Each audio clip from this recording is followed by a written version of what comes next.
Good morning students. आपले डीसीचे बेटा sums चालू होते. ठीक आहे, आता सम्सलाच इथे कंटिन्युएशन होईल. पुन्हा तुम्हाला सम्स घेण्याच्या आधी फॉर्म्युले आपल्या डोळ्यासमोर आहेतच, जे की मी आधी पण लिहिलेले होते. ठीक आहे, फाईन. आता इमेजच्या फॉर्ममध्ये पुन्हा तुम्हाला सम दिसून येईल, कॉपी करून घ्यायचं आहे. इमेजच्या फॉर्ममध्ये तुम्हाला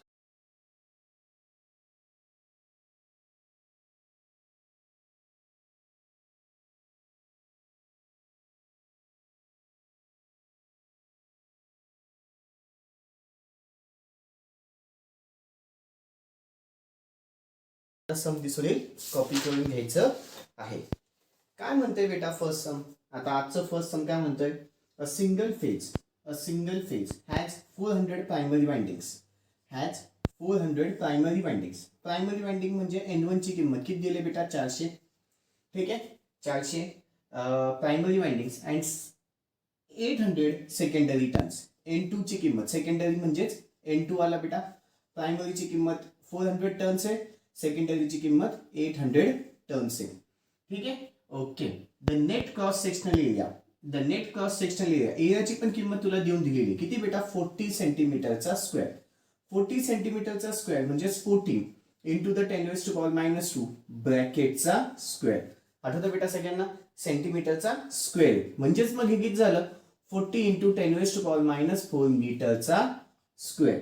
ओके, पुढे. If the primary winding is connected to a 50 hertz supply, frequency दिलेली आहे बेटा.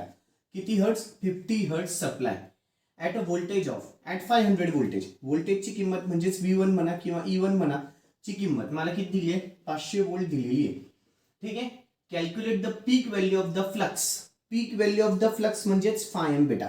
आता ना बेटा मुलांना या दोघं याच्यामध्ये कन्फ्युजन होतं. कोणाकोणामध्ये ते सांगतो, एक φm आणि एक bm. ठीक आहे, φm म्हणजे काय बेटा? मॅक्सिमम फ्लक्स आहे. φm म्हणजे मॅक्सिमम फ्लक्स आहे आणि त्याचं युनिट ना बेटा फक्त वेबर असतं, लक्षात ठेवा. bm म्हणजे काय? मॅक्सिमम फ्लक्स डेन्सिटी आहे, असं लक्षात ठेवा. bm म्हणजे काय? मॅक्सिमम फ्लक्स डेन्सिटी आहे. त्याचं युनिट काय बेटा माहिती का? वेबर पर मीटरचा स्क्वेअर. किंवा अजून एक त्याला युनिट आहे, त्याचा अजून एक युनिट काय बेटा? टेस्ला. म्हणजे दोघांमध्ये फरक ओळखायचा असेल तर हे दोन युनिट्स फक्त लक्षात ठेवा. φm असेल तर त्याचं युनिट काय असतं? वेबर असतं. bm असेल तर वेबर पर मीटर स्क्वेअर असतं. पुढे काय विचारतोय? पीक व्हॅल्यू. पीक व्हॅल्यू म्हणजेच maximum value of the flux. आणि अजून एक काय विचारतोय? Voltage induced in the secondary winding. Voltage induced in the secondary winding. आता एवढं मला विचारलेलं आहे. बरं, मला तो काय विचारतो? φm विचारतोय. मला E1 दिलेला आहे पहा. E1 is equal to formula 4.44. φm विचारतोय. F माझ्याकडे आहे, N1 पण आहे. E1 आहे, ठीक आहे, F पण आहे, N1 पण आहे. φm मला इझिली काढता येईल. मग आता E1 is equal to formula किती आहे बेटा? 4.44 φm F into the N1. मला काढायची किंमत φm ची आहे. मग E1 त्याला divided by 4.44 F into the N1 which is equal to φm. Which is equal to काय बेटा? φm. मग E1 ची किंमत किती आली? 500. एका ब्रॅकेटमध्ये त्याला डिवायडेड बाय 4.44 जसाच्या तसाच इंटू द फ्रिक्वेन्सी. F ची किंमत किती आहे बेटा? 50 आहे. इंटू द N1 ची किंमत किती आहे? 400. चलो, विच इज इक्वल टू काय आलं? φm. वरचं एका ब्रॅकेटमध्ये आणि खालचं एका ब्रॅकेटमध्ये कॅल्क्युलेशन चालू करा. वरचं एका ब्रॅकेटमध्ये आणि खालचं एका ब्रॅकेटमध्ये कॅल्क्युलेशन चालू करा बेटा. किती आहे? 500 एका ब्रॅकेटमध्ये घेतलं, खालच्या ब्रॅकेटमध्ये 4.44 into the 50 into the 400 bracket complete. किती आलं बेटा φm ची किंमत? 5.63 इंटू 10⁻⁻3. युनिट काय? वेबर. युनिट काय? वेबर. φm भेटला. ओके, φm भेटून गेला. आता मला काय विचारतोय तो? अजून एक E2 विचारतोय. E2 कसं काय काढता येईल? आता E2 is equal to 4.44 φm F into the N2. हा सिंपल फॉर्म्युला आहे.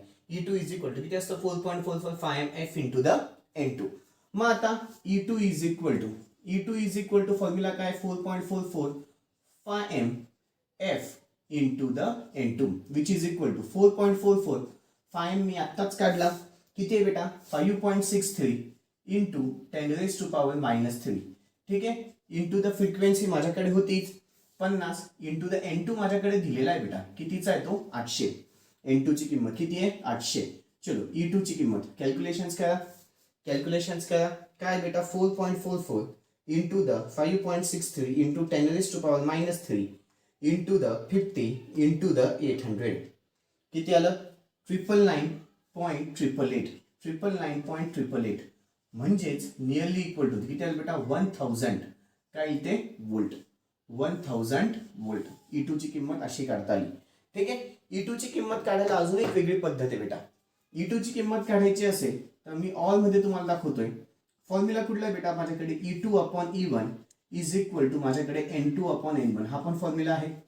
Yes E2 upon E1 is equal to किती असतो बेटा N2 अपॉन N1 मला काढायचं E2 ची किंमत आहे हा डिवाइड लाईन तिकडे गेला मल्टिप्लाय मग E2 is equal to N2 into the E1 upon खाली किती येईल बेटा N1 मग N2 ची किंमत किती आहे बेटा N2 800 आहे. E1 माझ्याकडे E1 दिलेला आहे किती आहे बेटा 500. ठीक आहे. एका ब्रॅकेट मध्ये त्याला डिवाइडेड बाय N1 ची पण किंमत माझ्याकडे आहे किती बेटा 400. चल E2 ची किंमत कॅल्क्युलेशन्स करा वरच्या एका ब्रॅकेट मध्ये 800 गुणिले 500 त्याला डिवाइडेड बाय खालच्या ब्रॅकेट मध्ये 400 ब्रॅकेट कंप्लीट किती आलं बेटा 1000 किती आलं 1000. हे ऑल ची मेथड का दाखवली बेटा तर दोघांनी उत्तर एकच येतं हे मला प्रूफ करून दाखवायचं होतं. दोघांनी आन्सर्स एकच येतात हे मला तुम्हाला प्रूफ करून दाखवायचं होतं बेटा. चलो व्हिडिओ पॉज करा गणित लिहून घ्या. व्हिडिओ पॉज करा आणि गणित शांततेमध्ये लिहून घ्या. व्हिडिओ पॉज करा आणि गणित शांततेमध्ये लिहून घ्या. ओके अपेक्षा ठेवतो झालं असेल पुढचं सम बेटा पुढचं सम पुन्हा तुम्हाला इमेजच्या फॉर्म मध्ये दिसून येईल. टॉपिक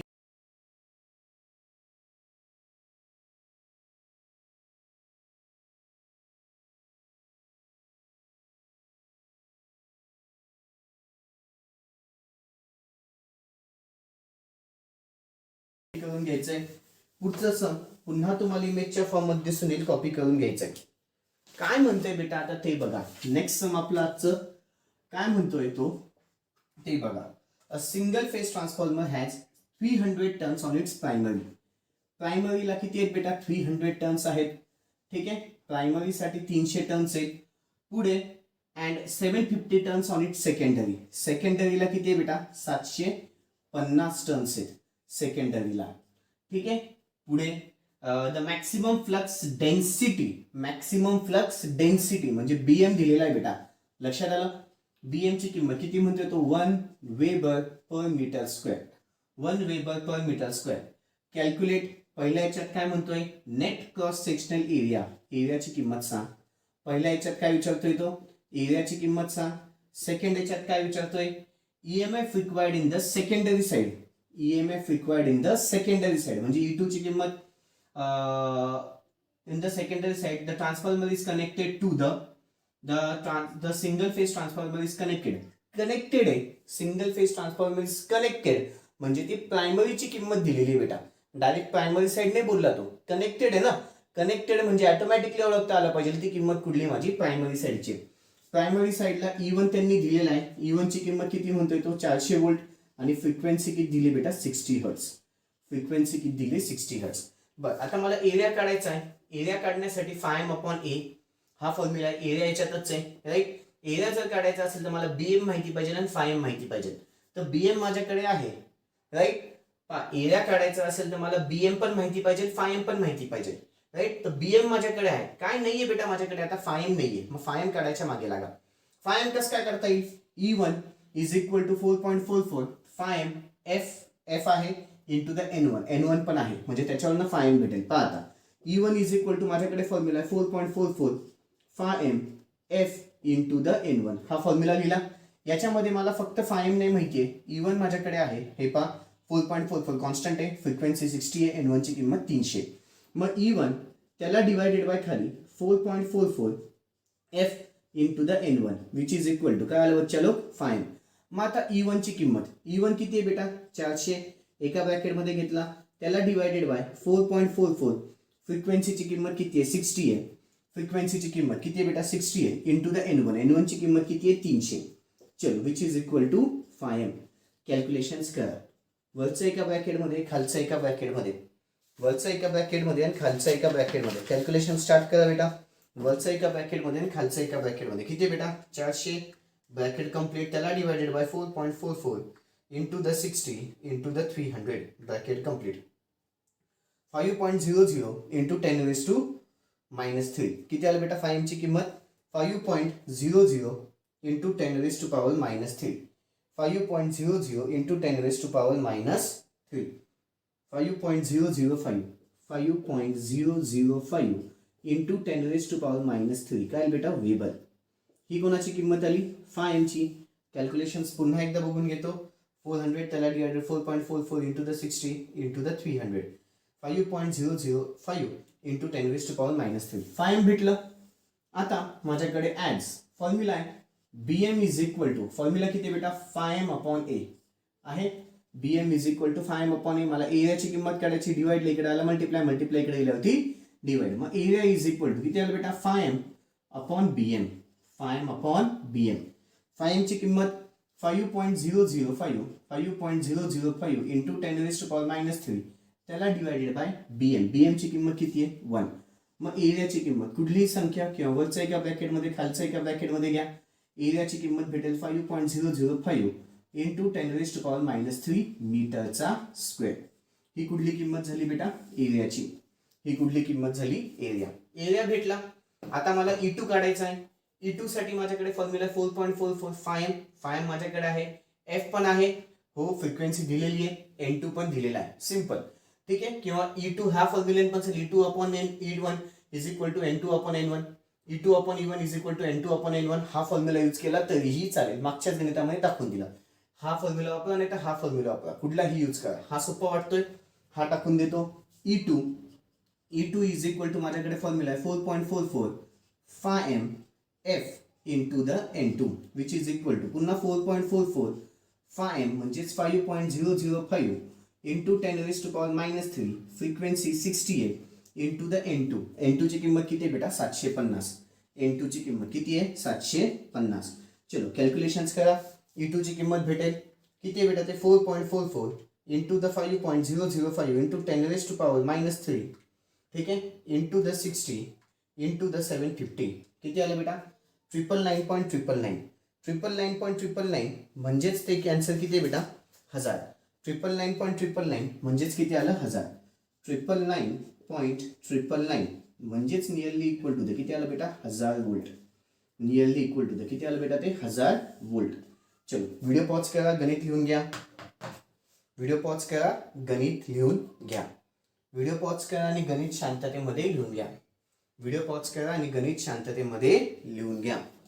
व्हिडिओ पॉज करा आणि गणित शांततेमध्ये लिहून घ्या. अपेक्षा ठेवतो झालं असेल. पुढचं सम पुन्हा तुम्हाला इमेजच्या फॉर्म मध्ये दिसून येईल बेटा. कॉपी करून घ्यायचंय.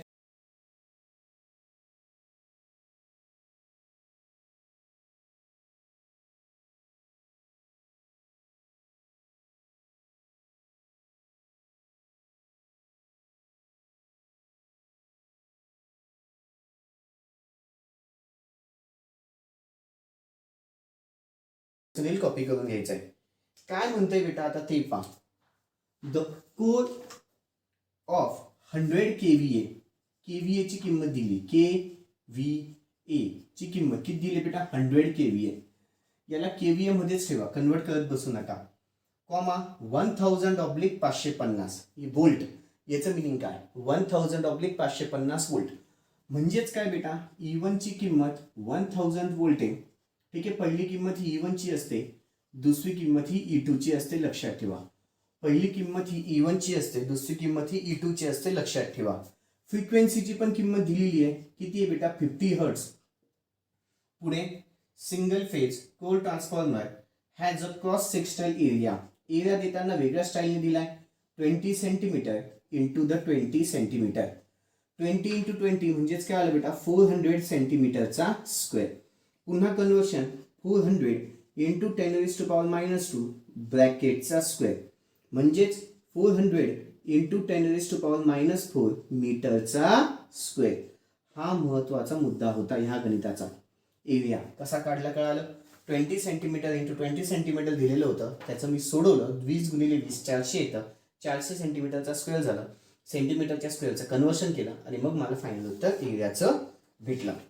पुढे काय म्हणतोय बेटा तो आता ते बघू. Find the number of high voltage to low voltage turn. Turn विचारतोय ना, टर्न म्हणजे काय, एन असतो, पण high voltage to low voltage turn. High voltage कशाला आहे, प्रायमरीला आहे. हाय व्होल्टेज कशाला आहे बेटा, प्रायमरीला आहे, म्हणजेच N1 आला. हाय व्होल्टेज कशाला आहे, प्रायमरीला आहे, म्हणजेच N1 आला. हाय व्होल्टेज कशाला आहे, प्रायमरीला आहे, म्हणजेच N1 आला. To the low voltage turn, low voltage कशाला आहे बेटा, N2 ला आहे, म्हणजेच N1 अपॉन N2 मला विचारतोय. ठीक आहे. पुढे काय विचारतोय, EMF पर टर्न. पुढे अजून एक विचारतोय, EMF पर टर्न. EMF पर टर्न, EMF पर टर्न. ठीक आहे. EMF per turn if the maximum core density म्हणतोय, डेन्सिटी म्हणजे BM असतो. BM ची किंमत 1.3 टेस्ला आहे. टेस्ला युनिट पण बघा, युनिट पण सांगून देतोय की ते मॅक्सिमम फ्लक्स डेन्सिटी आहे बेटा. ठीक आहे. अज्युम स्टॅकिंग फॅक्टर काय लागत नाही, कन्फ्युजन साठी दिलेला आहे. स्टॅकिंग फॅक्टर किती आहे बेटा, तुला घ्यायचा आहे 0.9. स्टॅकिंग फॅक्टर किती घ्यायचा आहे, 0.9. स्टॅकिंग फॅक्टर किती घ्यायचा आहे, 0.9. आता मला N1 अपॉन N2 काढायचा आहे, त्याच्यानंतर EMF पर टर्न पण काढायचा आहे. कसं काय काढणार, आता पहा, E1 पण आहे, E2 पण आहे. E1 is equal to 4.44. फायम माझ्याकडे त्यांनी नाहीये, पण एरिया माझ्याकडे आहे. आता पहा कन्फ्युजन कसं आहे, पहा BM is equal to phi m upon A. Phi m माझ्याकडे नाहीये, इथे मला N1 आणि N2 काढायचे. N1 अपॉन N2 काढायचा आहे, तर N1 ह्या फॉर्म्युलामध्ये, N2 ह्या फॉर्म्युलामध्ये. पण इथे मला E1 माहितीये, F माहितीये, N1 नाही माहिती, फायम पण नाही माहितीये. दोघी फॉर्म्युलांमध्ये फायम आहे, पण मला फायम माहितीये का, नाही. फायम काढता येईल का, हो काढता येईल. कसं काय, BM is equal to phi m upon A. BM is equal to किती असतो, फायम. तो फायम मला दोघी फॉर्म्युलांमध्ये वापरता येईल. म्हणजे पहिले फायम काढ, मग N1 काढ, मग N2 काढ, मग तुला N1 अपॉन N2 भेटेल. लक्षात आलं. पहिले काय काढायचं आहे, फायम काढ, मग N1 काढ, मग N2 काढ, मग तुला N1 अपॉन N2 भेटेल. ओके. मग आता ऍज पुन्हा मग BM इज इक्वल टू माझ्याकडे फॉर्म्युला आहे phi m upon A. BM is equal to formula किती आहे, फायम अपॉन ए. मला काढायचं काय, फायम काढायचं आहे, मग BM त्याला गुणिले A which is equal to phi m आलं. ठीक आहे, which is equal to phi m. BM ची किंमत BM 1.3 इंटू द एरियाची किंमत किती आहे बेटा, 400 into 10⁻⁻4 which is equal to phi m. Calculations करा, फायमची किंमत भेटेल. कॅल्क्युलेशन्स करा, तुम्हाला फायमची किंमत भेटेल. किती बेटा ते, 1.3 इंटू द 400 इंटू द 10⁻⁻4 किती आलं, 0.052. 0.052. आडनाव काय येईल, वेबर. आडनाव काय येईल बेटा, वेबर. फायम भेटलं. ओके, फायम भेटल्याच्या नंतर पुढे तुम्हाला आता काय काढायचं बेटा, एकदा फायम भेटून गेला की मग तुम्हाला काय N1 N2 काढायचं आहे. N1 काढायचा असेल तर हा फॉर्म्युला, N2 काढायचा असेल तर खालचा फॉर्म्युला. मग आता E1 इज इक्वल टू आपल्याकडे फॉर्म्युला आहे 4.44 फायम F इंटू द N1. मग E1 त्याला divided by 4.44 phi m into the F which is equal to N1. मग E1 ची किंमत किती बेटा, 1000 एका ब्रॅकेटमध्ये, त्याला डिवायडेड बाय खाली 4.44 फायम ची किंमत 0.052 इंटू द फ्रिक्वेन्सीची किंमत किती बेटा, 50. ओके. वरचं एका ब्रॅकेटमध्ये आणि खालचं एका ब्रॅकेटमध्ये कॅल्क्युलेशन्स करा. वरचं एका ब्रॅकेटमध्ये आणि खालचं एका ब्रॅकेटमध्ये कॅल्क्युलेशन्स चालू करा. वरचं एका ब्रॅकेटमध्ये आणि खालचं एका ब्रॅकेटमध्ये किती आहे बेटा, ते 1000. वरचं एका ब्रॅकेटमध्ये आणि खालचं एका ब्रॅकेटमध्ये, राईट, किती बेटा ते 1000. वरच्या ब्रॅकेटमध्ये 1000, ब्रॅकेट कंप्लीट, त्याला divided by 4.44 into 0.052 into the 50, bracket complete, 86.62. 86.62.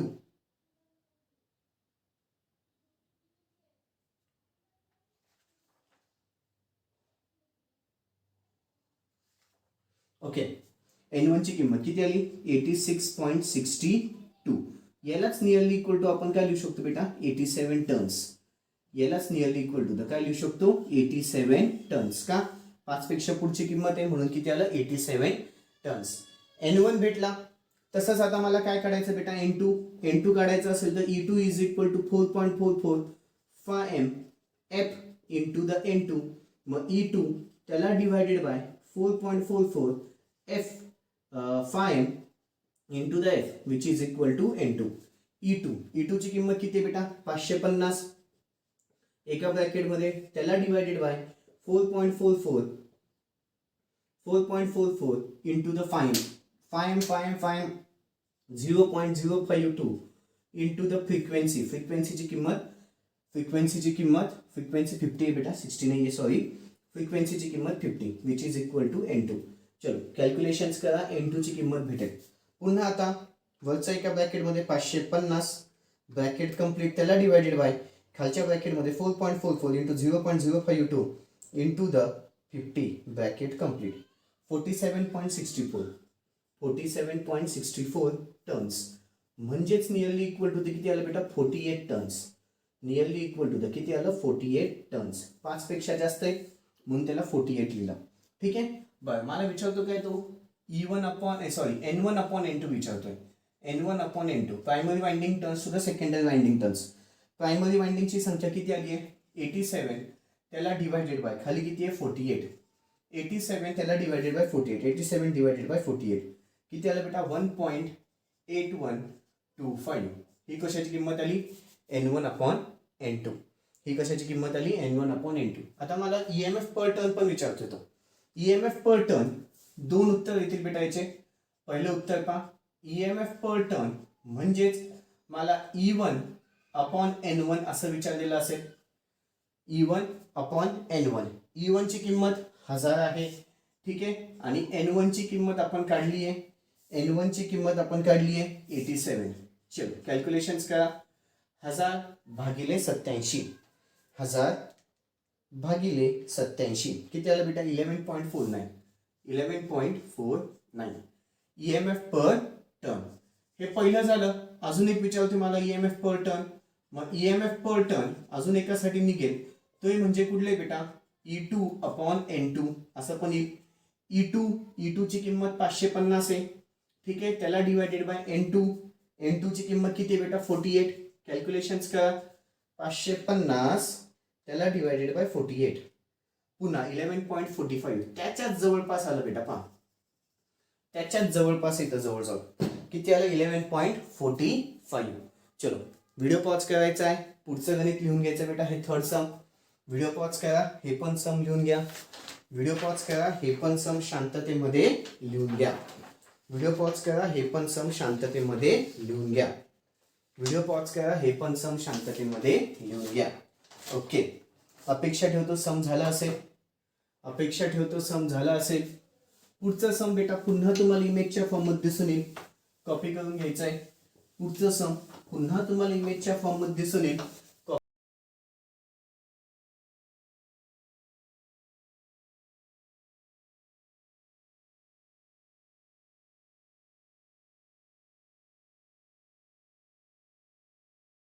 Copy करून घ्यायचं आहे.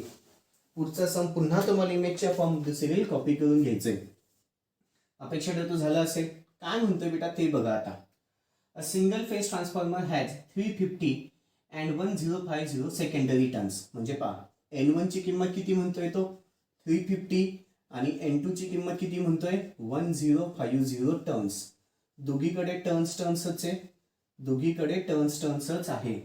ठीक आहे. द प्रायमरी इज कनेक्टेड ना, म्हणजे E1 ची किंमत व्होल्टेज आहे, म्हणजे E1 ची किंमत आहे किती आहे बेटा, 450 व्होल्ट. ठीक आहे. Power supply if the net cross sectional एरियाची पण किंमत दिली आहे 50 सेंटीमीटरचा स्क्वेअर. कन्वर्शन 50 गुणिले 10⁻⁻² ब्रॅकेटचा square which is equal to 50 गुणिले 10⁻⁴ मीटरचा स्क्वेअर. पुढे ठीक आहे. फाइंड मॅक्सिमम फ्लक्स डेन्सिटी म्हणजे BM विचारतोय. ओके. आणि induced EMF in the secondary म्हणजे E2. आता BM काढायचं आहे तर BM is equal to 5m upon A. पहिले 5m लागेल. 5m काढण्यासाठी माझ्याकडे E1 आहे. E1 is equal to 4.44 5m माहित नाही, तो काढायचा. E1 माहिती आहे. फ्रिक्वेन्सी त्यांनी दिलेली नाहीये. फ्रिक्वेन्सी कुठे दिली आहे का ते बघा बरं. फ्रिक्वेन्सी गणितामध्ये कुठे दिलेली नाहीये. जर फ्रिक्वेन्सी दिलेली नसेल ना बेटा तर फ्रिक्वेन्सी अझूम करायची असते, ती म्हणजे किती बेटा 50 हर्ट्ज. जर फ्रिक्वेन्सी दिलेली नसेल तर फ्रिक्वेन्सी अझ्युम करायची. फ्रिक्वेन्सी काय करायची बेटा अझ्युम करायची की ती सिंगल फेज आहे ना, सिंगल फेजला फ्रिक्वेन्सी किती असते 50 असते. ठीक आहे, आणि N1 ची किंमत माझ्याकडे आहे. मग E1 मला भेटून जाईल, सॉरी φm भेटेल. E1 is equal to 4.44 φm f into the N1 हा फॉर्म्युला आहे. मग E1 त्याला divided by 4.44 into the f into the N1 which is equal to φm. मग आता E1 ची किंमत E1 450 एका ब्रॅकेटमध्ये, त्याला डिवायडेड बाय खाली 4.44 इंटू द फ्रिक्वेन्सीची 50 किंमत आहे. N1 ची किंमत 350, N1 ची किंमत 350 म्हणजेच मला φm भेटेल. आता कॅल्क्युलेशन्स करा, φm ची किंमत भेटेल बेटा वरचा एका ब्रॅकेटमध्ये खालचा एका ब्रॅकेटमध्ये 450 ब्रॅकेट कंप्लीट, त्याला divided by 4.44 into the 50 into the 350 किती आलं बेटा 5.79. फक्त क्रॉस चेक करू द्या, राईट आहे 5.79 5.791 इंटू 10⁻³ वेबर. ठीक आहे, ही कुठली भेटली φm ची किंमत. मला काय काढायचं आहे bm काढायचं आहे. मला काय काढायचं आहे bm इज इक्वल टू आपल्याकडे फॉर्म्युला आहे φm अपॉन a, राईट. मग φm आत्ताच काढला 5.791 इंटू 10⁻³ एका ब्रॅकेटमध्ये, त्याला डिवायडेड बाय एरिया. एरियाची किंमत किती आहे बेटा 50 गुणिले 10⁻⁴. ठीक आहे, bm कॅल्क्युलेशन्स करा. bm ची किंमत भेटेल 5.791 इंटू 10⁻³ ब्रॅकेट कंप्लीट, त्याला divided by 50 into 10⁻⁴ bracket complete. किती आलं 1.1582 weber per metre square, weber per मीटरचा स्क्वेअर. bm भेटलं बेटा, bm ची किंमत 1.1582. आता पुढे काय काढायचं E2 काढायचं असेल तर 4.44 कॉन्स्टंट आहे, φm मी काढलेला आहे, f 50 आहे, N2 1050 दिलेलं आहे. मग E2 काढायचं आहे. E2 इज इक्वल टू आता किती आलं 4.44 φm f into the N2 which is equal to 4.44 φm ची किंमत किती बेटा आपली 5.791 इंटू 10⁻³ फ्रिक्वेन्सीची किंमत 50 इंटू द N2 ची किंमत 1050. चलो कॅल्क्युलेशन्स करा, कॅल्सीमध्ये टाका, याला असंच्या असं कॅल्सीमध्ये टाका. तुम्हाला आन्सर भेटेल बेटा 1.349 into 10⁻³ volt, 1.349 into 10⁻³ volt. Calculations करून बघा किती बेटा ते 4.44 इंटू 5.791 इंटू 10⁻³ इंटू 50 इंटू 1050 1349 असं पण उत्तर दिसेल तुम्हाला कदाचित. याला 1349.88 वोल्ट असं पण उत्तर चालेल. दोघं आन्सर. याला जर मी ENG दाबलं ना बेटा तर मला 1.349 भेटेल. हे असं आन्सर काढायचं असेल तर ENG दाबा, विदाउट ENG दाबून असं आन्सर भेटतं. दोघं उत्तर राईट आहेत, दोघंच्या दोघं आन्सर्स राईट आहेत. कळालं बेटा. चलो इमेजच्या व्हिडिओ पॉज करा, सगळ्याच्या सगळं सम कॉपी करून घ्या. व्हिडिओ पॉज करा, सगळ्याच्या सगळं सम कॉपी करून घ्या. व्हिडिओ पॉज करा आणि सगळ्याच्या सगळं सम कॉपी करून घ्या बेटा. ओके, अपेक्षा ठेवतो सम झालं असेल. अजून पुढे तुमचे सम्स कंटिन्यू होतील. ठीक आहे बच्चालो, अजून पुढे तुमचे सम्स थोडेसे कंटिन्यू होतील. ओके बच्चालो, दॅट्स ऑल. बाकीचं नेक्स्ट सेशनमध्ये. थँक्यू.